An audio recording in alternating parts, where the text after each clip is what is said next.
నిన్నటిదాకా నువ్వా నేనా సై అంటూ రసవత్తరంగా తలపడిన ఆ ఒంగోలు పోట్ల గిత్తలు సడన్ గా సైలెంట్ మోడ్ లోకి వెళ్లిపోవడం వెనుక ఉన్న అసలు సీక్రెట్ రీజన్ ఏంటి? వేర్వేరు రాజకీయ పార్టీలలో ఉండి దశాబ్దాల పాటు బద్ధ శత్రువులుగా ఉగ్ర రూపం ప్రదర్శించిన ఆ ఇద్దరు నేతలు ప్రస్తుతం ఒకే కూటమి గొడుగు కింద ఉండి కూడా మొన్నటి వరకు మాటల కత్తులు నూరుకున్నారు. నీ సంగతి తేలుస్తా అంటూ సవాళ్లు ప్రతి సవాళ్లతో నిత్యం పోట్లాడుకునే ఆ హేమాహేమీలు ఇప్పుడు వైలెన్స్ మోడ్ లో నుంచి సైలెంట్ మోడ్ లోకి వెళ్లిపోయారు. అసలు ఎవరా నేతలు ఇప్పుడు చూద్దాం.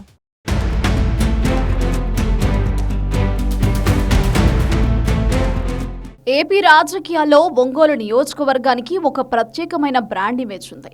ఇక్కడి రాజకీయం ఎప్పుడు చూసినా ఒంగోలు గిత్తల పోరాటాన్ని తలపిస్తుంది. ఈ నియోజకవర్గం పేరు ఎత్తితే అందరికీ టక్కున గుర్తొచ్చేది ప్రస్తుత టీడీపీ ఎమ్మెల్యే దామచర్ల జనార్దన్, అటు జనసేన సీనియర్ నేత మాజీ మంత్రి బాలినేని శ్రీనివాసరెడ్డి. మొన్నటి 2024 సార్వత్రిక ఎన్నికల ముందు వరకు దామచర్ల జనార్దన్ టీడీపీ తరపున, అటు బాలినేని శ్రీనివాసరెడ్డి వైసీపీ తరపున ఒంగోలు గడ్డపై ఒకరినొకరు పొలిటికల్ గా దెబ్బ కొట్టేలా చేసుకునే రేంజ్ లో విరోధులుగా రాజకీయం నడిపారు. ఇద్దరి మధ్య నడుస్తున్నది కేవలం సిద్ధాంతపరమైన రాజకీయ పోరాటమా, లేక వ్యక్తిగత పంతాల ఈగోవారా అనేది జిల్లాలో ఎవరికీ అంతు చిక్కడం లేదు. గత కొన్ని సంవత్సరాలుగా ఇద్దరు నేతల మధ్య జరిగిన ప్రతి మాట ఒక పెద్ద బుల్లెట్లా ఒంగోలు రాజకీయాలను తీవ్రంగా హీటెక్కిస్తూ వచ్చింది. ప్రస్తుతం ఈ ఇద్దరు ఎన్డీఏ కూటమి గొడుగు కిందకు చేరినప్పటికీ ఒకరిపై ఒకరు మాటల యుద్ధం సాగిస్తూ జిల్లాను అట్టుడికించారు.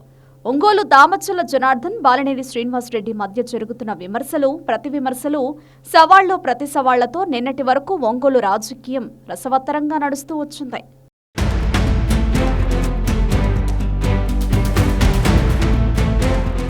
అసలు దామచర్ల జనార్దన్, బాలినేని శ్రీనివాసరెడ్డిల మధ్య ఈ స్థాయి శత్రుత్వానికి పెద్ద హిస్టరీనే ఉంది.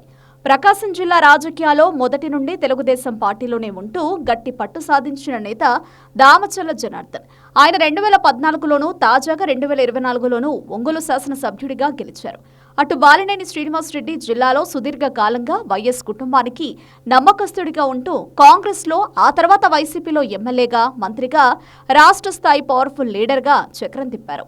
గత 2012లో ఒంగోలు నియోజకవర్గానికి జరిగిన ఉప ఎన్నికల సమయం నుండి ఇద్దరి మధ్య ప్రత్యక్ష వైరం మొదలైంది. అప్పటి నుండి జరిగిన 4 అసెంబ్లీ ఎన్నికల్లో ఇద్దరూ పోటాపోటీగా తలపడి చెరొక 2 సార్లు విజయం సాధించారు. 2012, 2019 ఎన్నికలలో వైసీపీ తరపున బాలినేని శ్రీనివాసరెడ్డి విన్నవగా, 2014, 2024 ఎన్నికలలో టీడీపీ తరపున దామచర్ల జనార్దన్ గెలిచి బాలినేనికి షాక్ ఇచ్చారు.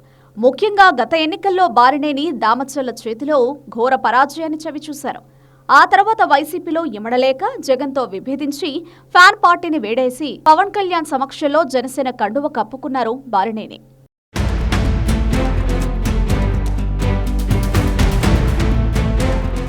వైసీపీని వీడి బాలినేని జనసేనలోకి జంప్ చేయడంతో ఒంగోలులో ఉన్న ఇద్దరు శత్రువులు ఒకే కూటమి గూటికి చేరినట్లయింది.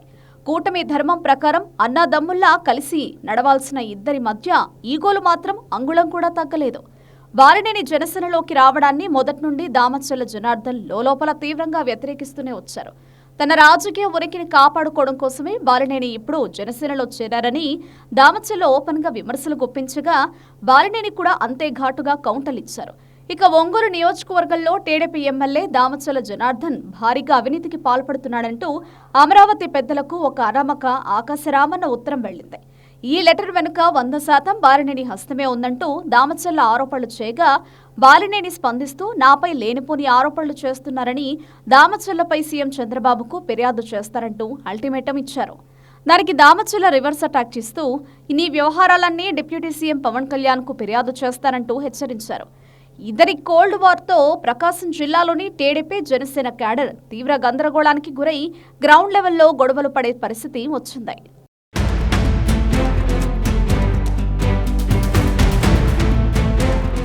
ఒంగోలు కూటమిలో పొలిటికల్ సునామీని సృష్టించిన బాలినేని, దామచర్ల జనార్దన్లు ప్రస్తుతం సైలెన్స్ మెయింటైన్ చేస్తున్నారు. ఇద్దరు నేతల మధ్య ఏర్పడిన రాజకీయ విభేదాలను పక్కన పెట్టి సైలెంట్ మోడ్లో ఉన్నారు. ఇటీవల కాలంలో ఇద్దరు నేతలు ఒకరిపై ఒకరు ఆరోపణలు చేసుకోవడం మానేశారు. దీంతో ప్రస్తుతం ఒంగోలు రాజకీయాలు ప్రశాంతంగా మారిపోయాయి.